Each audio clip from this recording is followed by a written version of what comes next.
And welcome back. With the school year fully in swing across the state now, Utah kids will soon be busy with tests, projects, and of course all that comes with that. So today we are looking at some ways you can help your kids do the best they can at school. Of course, that's what we're hoping for. Joining us now is Jeff Bidas with the Salt Lake County Library to talk about how some of the resources that we have at our fingertips that some people may not even know they can use. So first, let's talk about how can the libraries really assist families and helping students be successful? Well, obviously, first, we're a library. So we have a lot of books, okay? And if someone needed to do like a research project or they needed to look up something on math, you could do that. That's kind of like the old school way of doing things, but we have a lot of great online resources too. And we can offer homework help, places to study, and not only that, like live tutoring. Like there's so many different things that we can offer that maybe you wouldn't even think about. That's what I was about to ask. There are probably some hidden gems that we don't know about. What would you say is the most underutilized resource that you as the library system offer? I would say our Brainfuse would be the #1 thing I would look at. I don't know what that is, so tell me please. So Brainfuse will give you tutoring in basically anything, any topic. So if you have a subject in school, say it's history, you can go on, you can if you're having problems with that area, you can learn more about whatever you might be learning about, like that specific thing. So there are live people who are on the other end of this, and they can tutor you. They can do that in math. So you remember when you were younger and you'd ask your mom or your dad, of course, help me with this, and they go, I don't know what to do.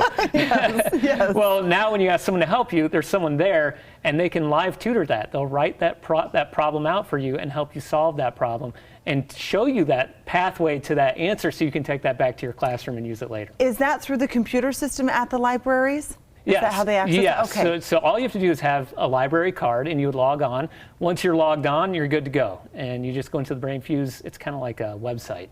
And once you're there, that's that. Okay, so you can do this from home. If you have a library card, you can log in through that way and have a tutor. And does it cost? Nothing. Nothing. No, everything we do is free. It's always free. Okay, do we hear this, parents at home? This is huge news, I feel like. Okay, tell me too, what if kids are having a trouble in a specific subject? We have this Brainfuse, but other ways as well that the library can be a resource. Yeah, so we have like a whole homework help page, and it goes far beyond Brainfuse.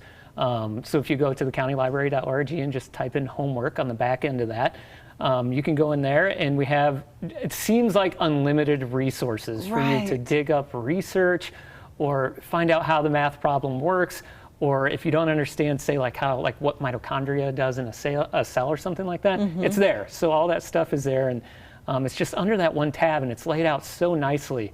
Thank you, Webb, for doing that for us. Okay, when you said mitochondria, I literally got shot back to elementary school and could visualize the physical, we had to make a model of it. Anyway, I'm sure the kids and parents at home know exactly what I'm talking about. Tell us too, then we have just a minute left. There are so many things that people can come and take advantage of on home by just logging in with a library card, or of course coming into the physical library. It might even be overwhelming because you have so much. What would you suggest for parents that may not have dived into all that you have?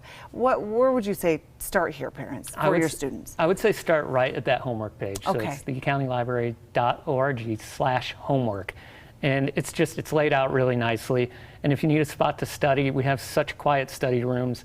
They're made to be quiet. It's a place where you can really get in there and focus and reflect on what you're doing. So we offer kind of, well, everything you need, I think. You really do. You offer everything we need.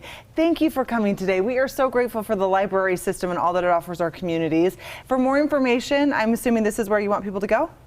I see a website at the bottom of the page. Yeah, that's the one. That works for me, yeah. Okay, so SLC Libraries, slcolibrary.org. Also, we'll have this linked on our website, abc4.com. You can access all this information and this interview there. So insightful. Thank you again for your time here today. Yeah, thanks for having me. We really appreciate it. All right, coming up.